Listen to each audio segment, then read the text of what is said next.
everybody. Happy Monday, but it's a special Monday. Welcome to Cocktail with Queens. It's Monday and I'm back with my girls, Vivica A. Fox. Hey.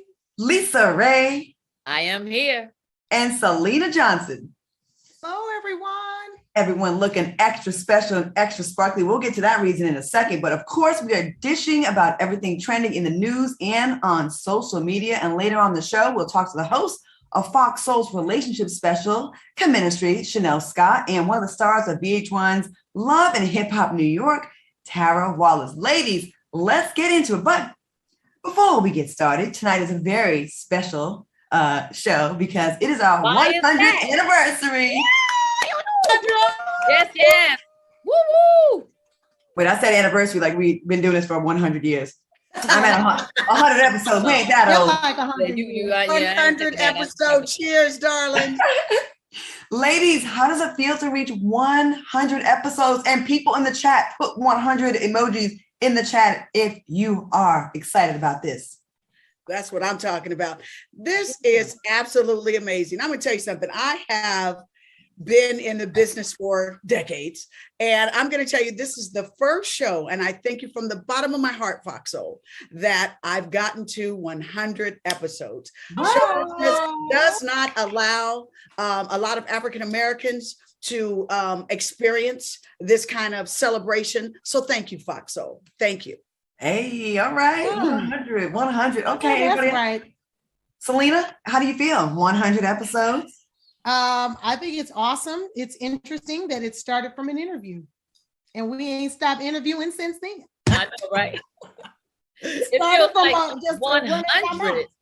When you think about 100, it's like we made it to 100 already. Like you don't think the time has passed that much, you know, and the amount of people that we've had, and the guests, and the topics that we've, you know, that I've stayed abreast upon, and you guys have, you know, told me all about, and I'm just feeling real current. You know what I mean? Like, wow, I wouldn't have known about none of all the things that we talk about because I never really, you know, go on social media and look. But now I have to, and even if I don't, I play it off, and you ladies, you queens, bring me up the part. So thank you too for 100. I was about to say years too. 100 episodes. FOXSOUL, we love you. Thank you. Yes. I think it's extra exciting because, you know the stereotypes about women getting along, which I think is total BS because we are the perfect example of women powering through, making it happen. We don't have to always agree or be on the same page. So what? That's what makes this show so dope and so interesting. And we're so real. Like, I think no one here gives a, you know, perfectly crafted, PR friendly, safe answer. We just say what we really feel. I think that's why it's special. So ladies, in honor of our 100th episode, let's take a look at the first of many times that we went viral. Uh-oh. I don't want my body to look like that. Because that's the body that everybody has now. Everyone's the same. You know what I'm saying? Like, I don't. Everyone's shaped the same now because they're all going to the doctor getting the same exact everything. But what is that going to look like when you're 70 though? That part. Or even, wait a minute, for them when they get 40. Yeah. Wow. So y'all remember that episode? And what has been y'all's fondest memory of the show so far? Oh, I absolutely remember that one. Because I mean, like you said, that moment definitely went viral because El Ray kept it what? 100. No pun intended. But I'm telling you, people were like, oh, are the aunties coming like that? Like, yeah, darling, the aunties are coming like that every Monday. So I remember it for sure. Yeah. Selena, do you have a favorite moment or fondest memory? I mean, it might not have felt like a fond memory. You know what? I loved Halloweens. And the first Halloween we did, super cute. The very first Halloween was really, really dope. Everybody was really sharp. I think Claudia did Trump. Is that what she did? Is that what she did, Donald Trump? I was so ugly. So find that footage.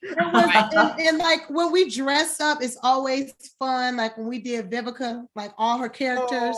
I love that one. Really fun. That was one of my favorite. And I really like the one with Ice Cube.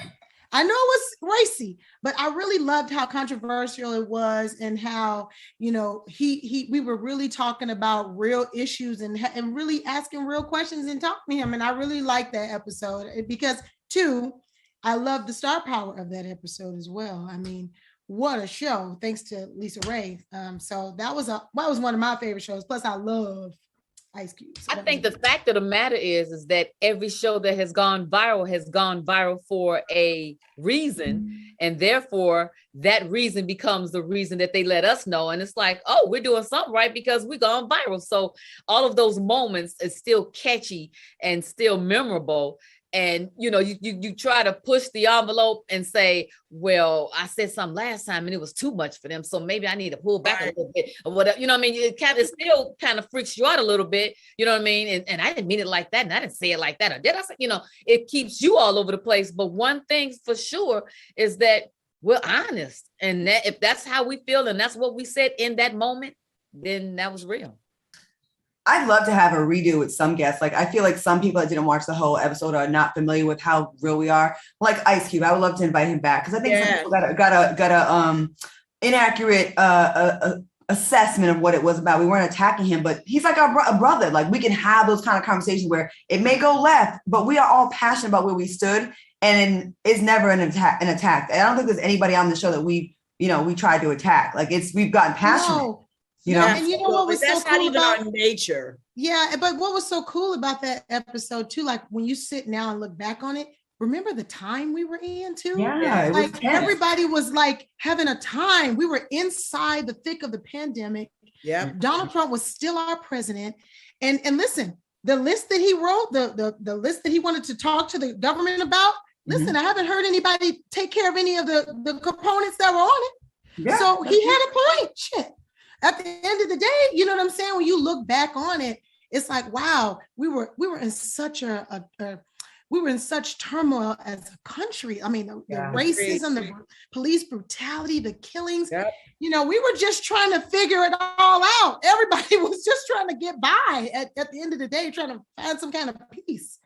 And our show was born during the pandemic, where feelings at an all-time high. We were stressed out. We didn't know what work was going to do as entertainers, as artists. Your income is cut off from the weekends.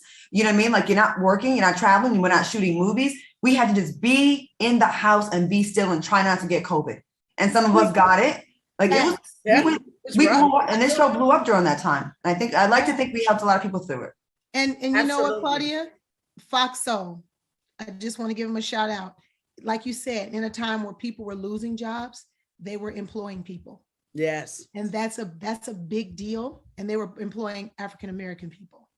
That's a big deal. And that's monumental. And they were in their first year and grew like they did. So shout out to our production team and FOXSOUL and James. Yeah, thank you guys. Let me read a few comments. Marcia, aka Marcia, said, "Woman and excellence on my screen." Melvin Rogers says, "Happy 100th episode." Hadijat Kubrat says, "Congratulations on 100 episodes. Very refreshing to see women of color with different views and perspectives. Very insightful." And Alex says, "Y'all look so good. It makes me proud to see my Black women in unity. I'm sending positive vibe from the Virgin Islands." Ooh, I need to go to Virgin Islands. Okay. Yes. Let Claudia, she's going to go on a vacation. I'll go tomorrow. Okay. You're gonna get her ticket tomorrow. And I think that's another good thing too. Just think of like when we started traveling again after the pandemic, all of the different places that we've all like still on Monday make sure that we get there. You know, I've been in New York, I've done it from the country, from hometown, Africa, out of the country. Yeah. And being out of the country and you've been on an island, Claudia, several islands, always and to the bone. Being out of the country and people saying I love the show has been amazing. Yes. So with that being said, without further ado, let's get into some hot topics because the people are here for it. Now, Rihanna and A$AP Rocky welcomed the sun into the world last week. And although they live in California, the streets are saying that they plan to move to Barbados to raise their child. A source told the Mirror that Rihanna loves Barbados and she loved growing up there. The source asserted that Riri wants her baby to have a normal upbringing around family and friends away from the limelight. What are your thoughts on Rihanna and A$AP Rocky making this move? Selena, let's start with you. They ain't gonna do it, but okay. Damn. Okay. I think it's a great idea. I think it's awesome. I think, and listen, you're a new mother. You want to be around help. You want to be around Nana and the aunties and TT and cousin Riri over here and all of that. You want to be around help. And both of their families, both of them have family in Barbados. Plus, this government is the fool. I'm not sure what their healthcare is over there, but I'm betting that it's better than ours. Okay, then it's probably lower in crime.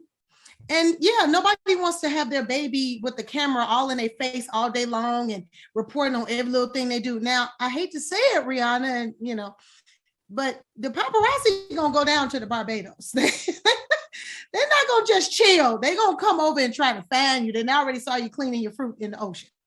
So they gonna come try to find you and the babies. But I do find that it's a good idea.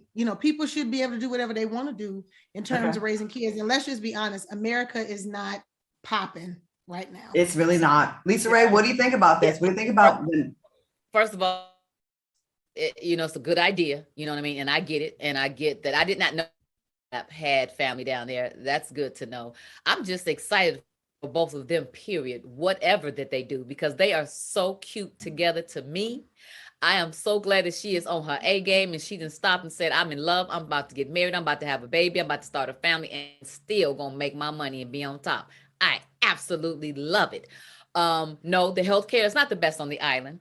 That's why, it might be free, but that's why they still come over here for that. The school systems is not the best either. So I would see them still coming over here. And it's not that easy to be going in and out of the country. You know what I mean? Even when you fly over private, you have to stop at one of the hubs to clear customs. So it's not an easy trip over, you know what I mean? All the time. So I can see that being a little inconvenience. Those first couple of months, absolutely. I can see that baby being around the grandmother and being able to put a leaf on their forehead from the forest of jungle of whatever in the backyard. You know what I mean? And they got to feed it, right? His toes and all of that, you know what I mean? And then when it's time to get down, we're down. They're going to come back on over here. I think it's great that she wants her child to grow up the way she did. And that's the same thing that a few people in the comments are saying. Zion's son 1012979 says it's great. She wants her child to experience the same childhood she did. Vivica, what do you think about this? She is a billionaire, which means she can have homes in Los Angeles. Okay. She can live in Barbados. I think it's an excellent idea, like Lisa Ray said, for her to go to Barbados for, the first part of the baby's life, to be around, and Selena said it as well, to be around Nana and aunties and all that good stuff and kind of detach from paparazzi and everything, because they've been on them. So, it's like she's a billionaire, and I think she'll probably have a home in Los Angeles, one in New York, and one in Barbados. She can do whatever she likes. I'm glad they own them, because I'm here for it. I want to see everything, all the outfits, the belly, the belly chains, washing the fruit. Show me, girl, where to wash the fruit, because maybe I didn't wash it where I was supposed to have washed it when I was in Turks and Caicos. Show me. Say this, y'all. Does it not seem like her pregnancy went by quick? Yes. Yeah. I guess we just found out, and they like, wow. And then they had a boy. Oh my gosh, I can't wait to see what he looks like. I can't wait till they have a girl, because that girl gonna be so cute. Something else. I think she hid it though. I think she might have hid it to the 5th month. I think that's that's a smart way to do it, so it doesn't seem like she's going through it for a long time. Again, y'all all have said it. She's a billionaire. She has the freedom to come and go as she wants. And I think if you can spend those formative years in a place that's a little less violent and chaotic, that like as America, I think that's a great thing. And that's simple island living. Rihanna, if you need a babysitter, I will move my behind to Barbados. I got nothing else going on in Dallas. I will come down there and watch your baby. Okay, moving on. In an exclusive interview with the New York Post, 23-year-old Isaiah Lee, who attacked Dave Chappelle at the Hollywood Bowl, admitted that he was triggered by Chappelle's jokes about the LGBTQ community and homelessness during that show, but insisted he had no intentions of harming the comedian when he ran on stage with a weapon. He now pleads not guilty to 4 misdemeanor charges. What are your thoughts on this update? Vivica, let's start with you. What do you think? He is absolutely full of it. Right. First of all, you came to the show with this handmade bad gun, as they say on the street. That was a gun that had a knife attached to it, and you all of a sudden just felt like, okay, I'm gonna sneak this in, and I'm just waiting for that one moment, and I am going to go on stage and tackle him. But guess what? The homies stopped you down, and you won't ever try that again, will you? No.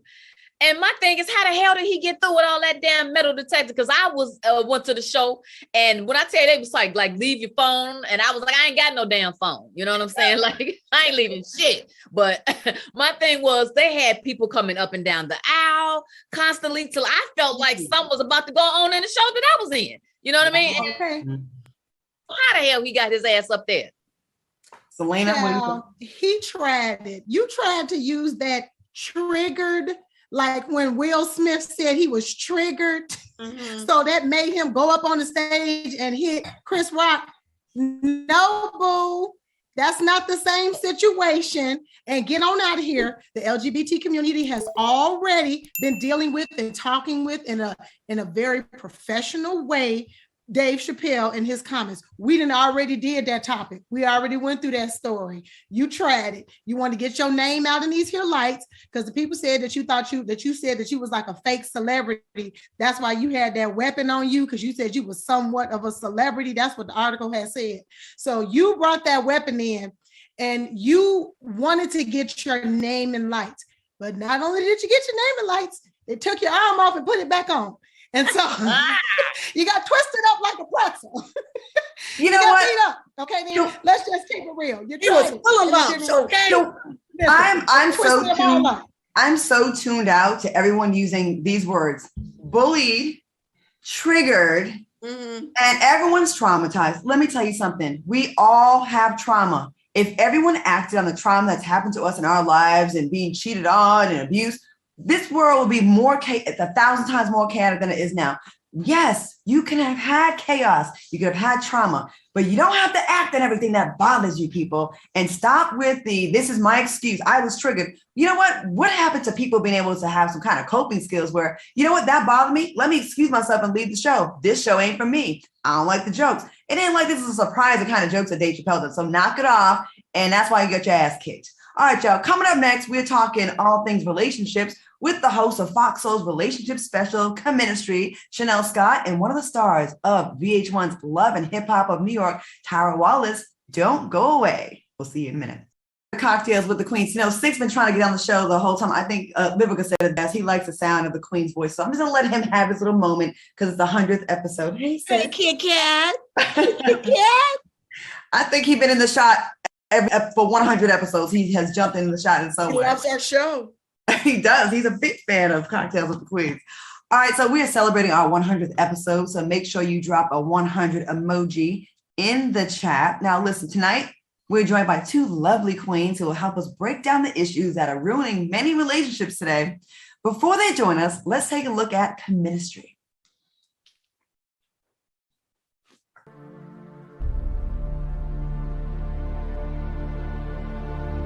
I wore weave for a whole year. I was never comfortable with it. I was never comfortable with it. I tried to love it. I was doing that to try to gain the attention of a man, only for that man to say, Chanel, that short haircut is your superpower. I just want to take responsibility for making bad choices. Absolutely. And how we are valued or how we're looked at as a high value man has changed over the years. When a woman has invested time, energy, emotions into something, it becomes very difficult to walk away and detach from it. And my train gets pushed completely off the track.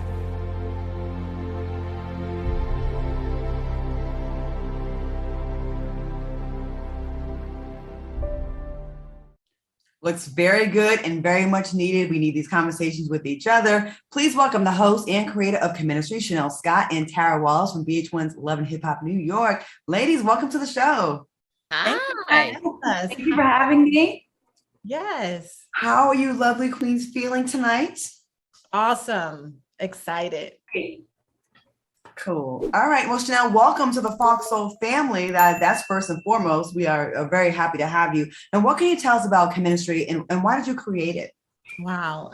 Comministry is a relationship platform that was created to bridge the gap between purpose-driven men and women who desire to move their love lives to the next level. So essentially, to give it to you in plain terms, Commentary is 7 years old now, but 7 years ago, I was coming out of a stint of 8-year celibacy, right? And I hadn't dated in 8 years, no relationship, and I wanted to understand the male perspective. And so I created the platform essentially to bring men and women together to have transparent, candid conversations about relationships. If I had had it my way, it would have been all men, but you can't have a well-balanced conversation without a man and a woman. So that's essentially why I created the platform. Okay. Let me say that, you know, I like the when we as women been through some things and we're able to share it, that experience becomes your teacher. Yes. You know what I mean? And so therefore that validates what you're talking about. Because a lot of people can go, a book. He wrote a book. Oh, now all of a sudden they want to parlay this to this. That's what we're supposed to do. We're supposed to parlay one thing to the next thing. So congratulations, Queen. Absolutely. It is much needed. Much needed. Thank you. I have, and then I want to say something. See, girl, 8 years, people always want to be in and shock when we say that we're celibate, that we're saving ourselves because of why? Because we wasn't dating, because we wanted to get into us to be the best us that we can. So by the time we turn us over to you, you won't be complete. But with that said, I want to say this too, Miss Chanel. You jumpstart the conversation by peeling back the layers of issues impacting relationships today. So I want you to talk towards that a little bit for us. Well, essentially, I mean, obviously, there is a lot of dysfunction in relationships today. I live in Atlanta, and I know people say, well, it's not really an Atlanta problem. It's a problem universal, but I speak for where I am right now. This whole thing with dating multiple women, you know, that 20 years ago, that was not acceptable. Not to say men didn't cheat. I'm not saying that they didn't cheat, but what I am saying is that they wasn't as open to put it in your face and say, hey, I'm going to date Karen, I'm going to date Jackie, I'm going to date Lisa, and I'm going to date you, and you got to be okay with that. I'm not okay with that. I'll never embrace it, and I'll never be okay with it. So I just want to have those conversations where I can better understand what they're thinking. I want to know, like, what are you thinking? Because we never get to have those transparent conversations with men one-on-one a lot of times. Most times we're afraid to ask those questions. Most times we don't want to give off, I'm into you too soon. So we play it cool. So I create a space where we can ask those uncomfortable questions. I bring men on where even audience participation, you can get up and you can debate an issue. You can ask a question that you never got an answer to, maybe in your own relationship, as you're thinking through those personal experiences that you're having. You can say, okay, well, I have a question, or I just want to say something. I want to share my perspective. Maybe I see something differently. Maybe I didn't see it that way. You're helping me see things differently. Maybe I'll take these principles and apply it to my relationship the next time. I tell my friends, like, you can sit there and talk to just your friends, your girlfriend circle all the time, and they're probably going to tell you what you want to hear. For the most part, because we don't want to hurt our friends' feelings. You got to ask, I won't say the enemy, but the other side. You got to ask them. Ask. And this is the time when we don't judge, right? Because a lot of times when we have these one-on-one conversations and they say something that we don't like, well, we jump on them. Well, in ministry, we're not going to do that. We're going to hear them out. We're going to allow them to speak, and we want them to speak truthfully, open, be honest, and like really tell us like what you're thinking. Tara, I want to ask you a question. Commentary will feature many familiar faces, from reality TV personalities, social media influencers. What can people expect to learn from people like yourself when it comes to overcoming obstacles in relationships? Well, I just want to say that Chanel created such a platform by her sharing her story. I think that set the tone for all of us, kind of relaxing and sharing I guess things that people just didn't see on TV. So I think that you get more of what you didn't see, how people truly felt, and just sometimes there's a stereotype.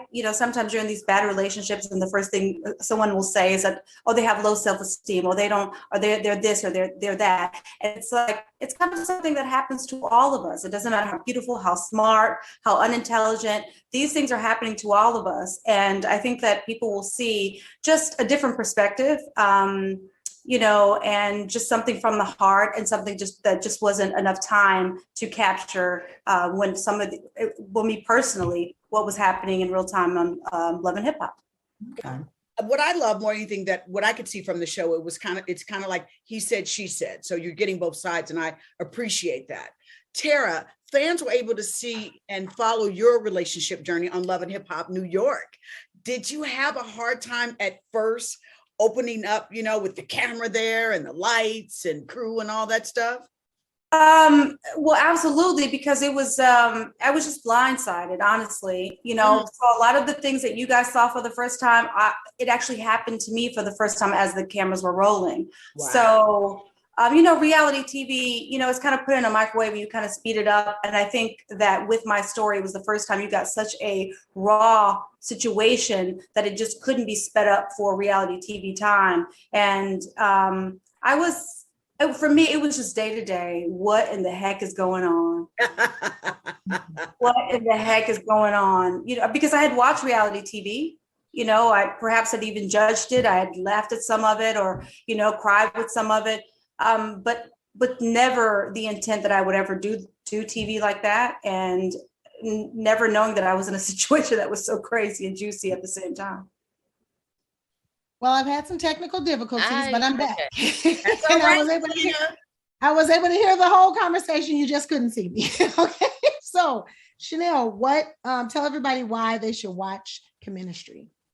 Wow, Comministry is raw. Like we try to capture it in the 52 minutes, but it's raw content, right? I urge my panelists, the people that attend and participate in the conversation, to be real and raw and like really give their perspective on a particular topic, whether the next person agrees with it or not. So this is the opportunity for us to just keep it real and really say, what we're feeling. Like the clip that you guys saw, that was the first time I really spoke about it on the platform. Because I never heard myself say that out loud. Like the weave thing, like it's fine for those who like it, but I was wearing the weave to fit a particular mold because I saw different women that this particular gentleman dated. Right. And it had me like, I was confused, like, why doesn't he like me? And that was like the commonality that I saw amongst the other women that had this long flowing hair. And I mean, if I stopped cutting it, my hair would grow. So I was like, well, let me try this. Right. And so had the weave for like a year. And I asked him, hey, what you think about me cutting my hair again? He was like, that's like your superpower. And I was like, here I am trying to fit a mold, that's not me, and that's not even what he liked.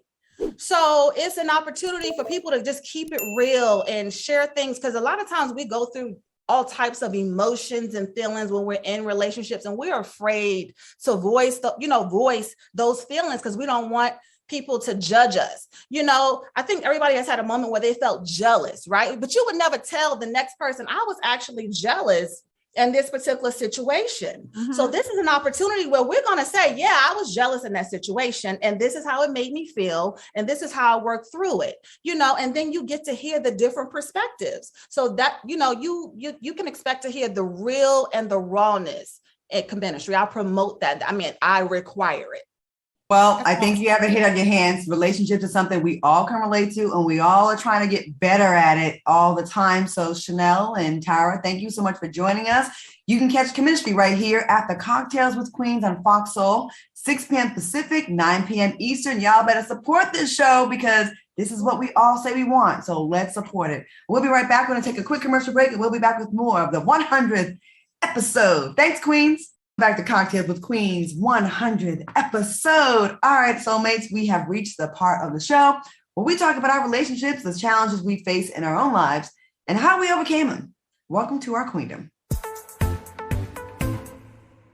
Tonight, we are switching things up a bit and talking about the lack of outrage received from some white celebrities following the mass shooting in Buffalo, New York.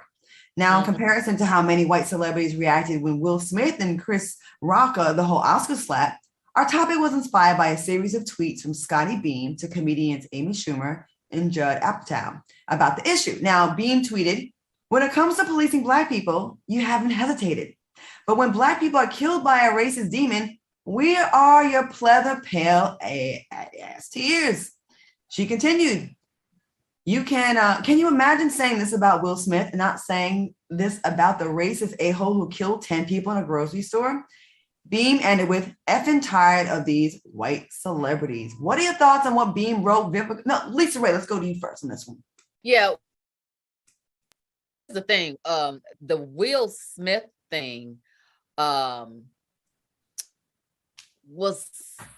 kind of different. You know what I mean? Mm-hmm. Because even if you weren't talking about it, somebody right next to you was talking about it. About this Buffalo shooting at first. And because it was such a shock, it was like, wait a minute, we need more details. And then we got outraged because I got outraged because I said, and this is just what I said, why isn't he not dead? Meaning shot down? Because if he came out with a gun like that and you say, halt, who goes there? Ain't no investigation need to happen. Ain't none of that needs to be going on. If you see somebody with that type of gear and they're not supposed to have that, you supposed to, period. But I'm thinking they're going to take him to Burger King, or that was the other man, or the McDonald's or Pizza Hut or something like that. It's like, so the outrage that is spread across, now it becomes one of many others. Will and so it was like, but this falls into, now we're talking about this all the time because we are getting used to being shot down now. And I hate to say we're getting used to it, but it's happening and it's still a shock. Allow the white, and wait, let me just say this too. Did y'all see? I saw the footage. Did y'all see when he got ready to shoot the white man and that white man said, he said, I'm sorry. Yeah. That's why we're kind of mad. That's the whole piece is about why we're mad that there's not the same energy from these white celebrities. Like you dug into every single angle of the Will Smith thing, but this shooting, it's silent. Selena, what do you think about the difference in, we're not hearing the same outrage from the white celebrities about this shooting. They're quiet on this, but they want to we spent a good 2-3 weeks on the Will Smith, Chris Rock thing. What do you think about the not keeping the same energy? I think that the people are correct. They did need to keep that same energy. The thing about FOXSOUL and Cocktails with the Queens, we are equal opportunists. We give it to either one. We gave it to Will, we gave it to the shooter. I think the biggest missing link here is, and it's not even really missing at all, because Lisa Ray just touched on it. Sorry, guys, white people are used to seeing us get killed. Oh, wow. It's not news anymore to them. We're always getting shot down, either by them or by each other. And so for them, this is run-of-the-mill news. They're not outraged anymore. They're used to seeing this type of thing happen, like Lisa Ray said. They're used to it. And they want to, we're gonna pick it or and collaborate together. They what they're gonna do next. But we doing ain't really helping the fuck. It's not working. They're watching the show. They're watching the show like every other nationality is watching the show in terms of Black people and death. And unfortunately, that's how I feel. I feel like they're just used to it, and that's why there's silence of the lambs. And I also want to go a little further and push the envelope here. It might shake the table. But white celebrities, they do know that their fan base is probably filled with white supremacists as well. So they don't want to lose their fan base. So it's better to just not say anything. That way I can keep my white supremacist fans and my white fans that actually are against racism and white supremacy, as well as Black people, because to say nothing is to be on no side at all. Right? To just say nothing, I can be on no side. I don't have to take a side. Great point. I can keep all of my fans. Vivica, what do you think? Gosh, I mean, Selena just shook the table. You shook the table when you said that. I mean, I never looked at it or saw it that way, that they're just used to seeing us killed. And it was like another mass shooting. That's sad. I'm actually really sad to hear that white celebrities weren't as outraged about 10 African Americans basically being slaughtered. as much as what they were seeing Will Smith slap Chris Rock. I mean, because it stuck with me. It's still with me, where you just think about, you hear every day that, oh, such and such had to get buried, that today they did a funeral for this one. Or I think the thing that disturbed me the most was that they still haven't charged it. I just heard one murder. That's bugging me. So, but Selena, your response just really was eye-opening for me. And let's be celebrities, because our life is in the limelight. They feel like they know a piece of us. So the Will and Chris thing was like, I dare Will because he is supposed to be our white black man. You know what I mean? That's what that shot. But the other killings and bombings and threats and terrorists and all of that, it's like another one is gonna happen next weekend. And the shit that's going on, we still are waiting for verdict for that to come down. And also, would it be that a lot of them, because I've seen, like, I love watching The View, because, they always try to have both sides of representation there.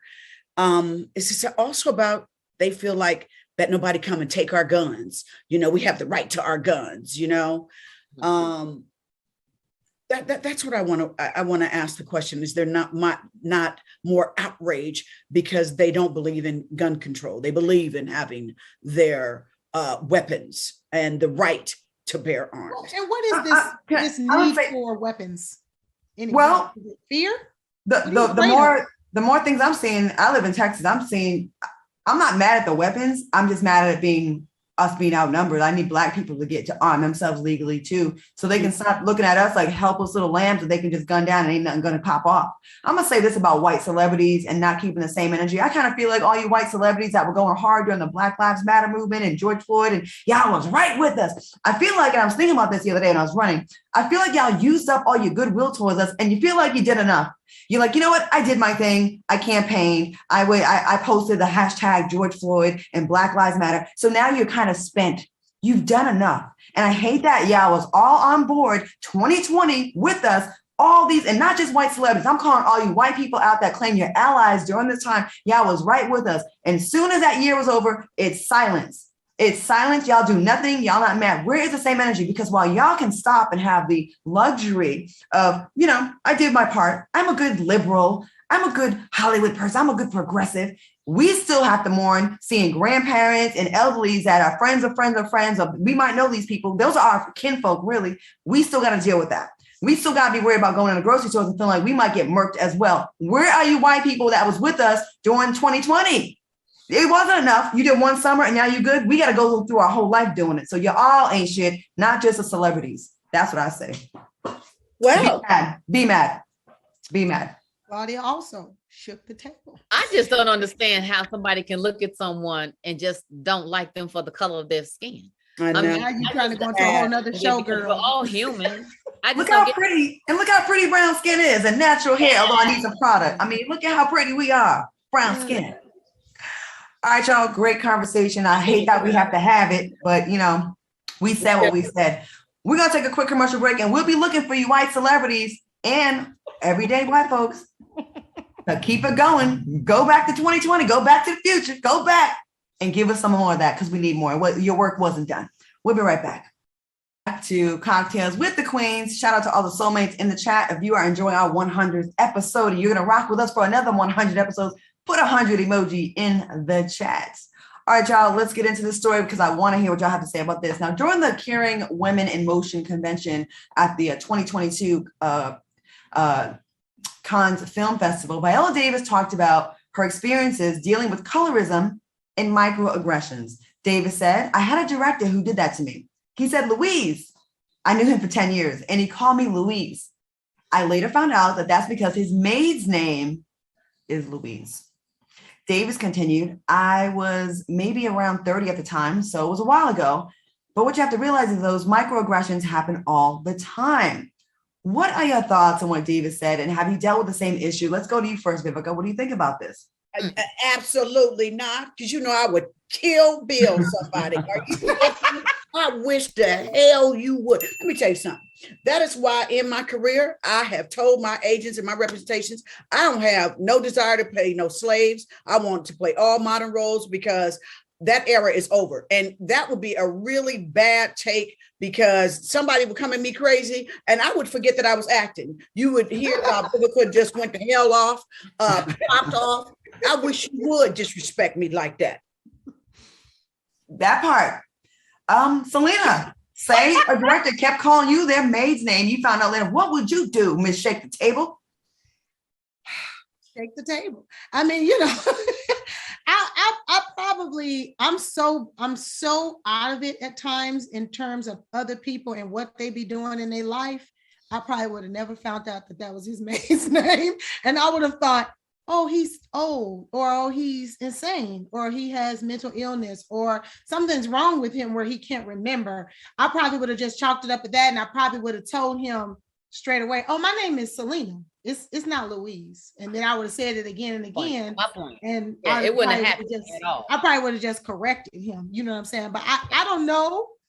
But what she talking about down to the racism, that is definitely facts. But we already knew that. That's old school. That ain't nothing new. That's like not no new news. So and microaggressions are little things that they do that they're not super blatant where you're like, wait, you call me the N-word. It's little things like pinching your cheek and saying, sweetie, try to pat you. You better get the hell from out of here. Never pat me on the head. Are you kidding me? I had a friend that was an Olympic gold medalist that went to the White House, and he said Bush tried to do that to him. And this is a grown man, accomplished gold medalist. Anyways, Lisa Ray, we already know you ain't letting it go down. Yeah, I don't have anything really because the first time that it would have happened, I would have said, can you give me a minute? And I would have just went over to him. That bothers me. And if you don't know my name, you can call me the character's name, or you can write it right here for you, and you won't have to make that again. Yeah, let me tell you something. I'm at with it. That is the truest statement ever. Because I'm so trained with people that if I'm out with Lisa Ray and somebody don't give her whole name, I just turn and look at them like, baby, call her Lisa Ray. It ain't even got to be a director. This ain't even got to be a director. Girl, every time someone comes on here and they say Lisa, I cringe, and I just have a moment like when she said the Adolf. I'm always like, let's go to my drink, Chad. I'll be like, you about to get it. Wow. All right, y'all. Great conversation. I be feeling like I messed up. Like I be like, everybody about to get cussed out. Oh, I mean, and it's like you'd be like, oh, damn. Oh, here it come. Mm-hmm. I want to say it with them, like, Ray. I want to finish it with them. No. I'll jump in sometimes and say to the person, so Lisa Ray, just like give me a hint, like, child, if you say you better get that name right. Look at her. She's like, facts. No argument. Okay, Lisa Ray, Selena, and Vivica. We about to take a quick commercial break, and we'll be right back with more Cocktails with Queens. Cocktails with the Queens 100th episode. Ladies, during a recent interview, Diddy shared his thoughts about his daughter's 16-year-old Chance and 15-year-old twins, Delilah and Jesse Combs, dating. Diddy said, I don't know what you're talking about. My daughter's only 15. They better not be dating right now. Diddy then asked at what age people start to date. He assumed that most teens started at 17, but was shocked when someone in the audience said 14 years old instead. Diddy said, they don't have any boyfriends, not that I know of. I've scrubbed all their socials. They do not have boyfriends. But the twins did ask me this weekend if 2 boys could come over, and I told them no. Can you blame Diddy for being an overprotective father? Selena, what do you think? I agree. I mean, I don't understand. First of all, these kids out here today, they ain't like we were when we were little. We have fear. So even if we did have a boyfriend at 15 or 14 or something like that, let me tell you something, we were sitting 8 feet apart, sitting being nice because we were afraid that our mother would come downstairs and knock our teeth out our head. These kids now, honey, let me tell you, they dropping it like it's hot. They vaping, they out here being terrible and bad. Like they are the fool. So I am with Diddy on that in terms of 15 years old is too early. And let's be clear, he should know what these little boys are out here doing. I mean, he's something else now. He's been something else with the women. Let's just be clear. And then too, sometimes I think, you know, the twins, this is probably something they would talk about with their mom. You know what I'm saying? Yeah. And so he was like, you know, when do they date? So I kind of feel empathy for him because this is a mom conversation and he's got to deal with it. That's why he's like, what time are they supposed to date? You know, men are protective. So he's going into protective mode. Lisa Ray, what do you think about this? 15 years old dating. That would have a question for me. And I'm sure Vivica too. But like Selena said, it's like, you know, you got, once you know and remember what you did and what your track record is, then yeah, you're going to be strict. Yeah. You know what I mean? You have to. And just be honest, these two young ladies are not, you know, the normal twins here. You know, they come from Black royalty. You know what I mean? And so you want to scout and see who is trying to get to the panties before they get to the. Okay. Selena, what you think? I'm sorry, Vivica, what do you think? I mean, I commend him for saying that because, you know, like, you know, Selena said, because, you know, Kim, their mother passed away and things like that. I can appreciate him being overprotective. But I want him to himself set a better example at dating for his daughters. Yeah, that's a good point. I feel like a lot of fathers. Yeah, you can't talk about, you can't do this, you can't do this, that, and the third, and you doing this, that, and the third. So, you know, if you want to have strict rules, one must be a good example of those rules. You know what? I think that's a truth that a lot of fathers don't want to hear, and mothers. You know what I mean? If your kids are seeing different women coming in and out the house, and some of them are not that much older than them, you know, they're going to see that, and their kids are sponges and they're not stupid. And I think a lot of dads that are out there in these streets, not saying Diddy was or is, I don't really know what he's doing these days, but I think there's a fear like, I'm going to get my karma back for all the little young girls I met, the young ladies I mess with. You know what I mean? Yeah, makes sense. Yeah, what's a practice what you preach. Okay, that's going to go viral. We already know. All right, y'all, the Shade Room posted this question. And I want to ask you real quick before we get to the game. I want you ladies to spill the tea. What's the wildest thing an ex has done to convince you to give them another chance? Ladies, who wants to go first? The wildest thing? Wildest thing. Anything is wild when it comes to love and having second chances. It's like go out with a bang. You know what I mean? Try to reel me, and you know, the bigger the better. I don't know the wildest. Anything, do any big gestures to get you back? Anybody? Selena? I had one because I'm real good at ignoring people down up under the floor, and it really gets under their, you know, a man's skin because of his ego. One time I was in the studio working. He had done his thing that got on my nerve. I don't remember what he did, but I remember he called my phone, and I remember counting the times, and he left 19 voicemail messages. Wow. And I thought that was excessive. Much. But I took his dumb ass back too. I showed up, took him back he got an A for effort. But 19 messages with actual talking. That's excessive. That's excessive. Vivica, anything with you? Mine would always just show up with a big old check and a job. Oh, that works.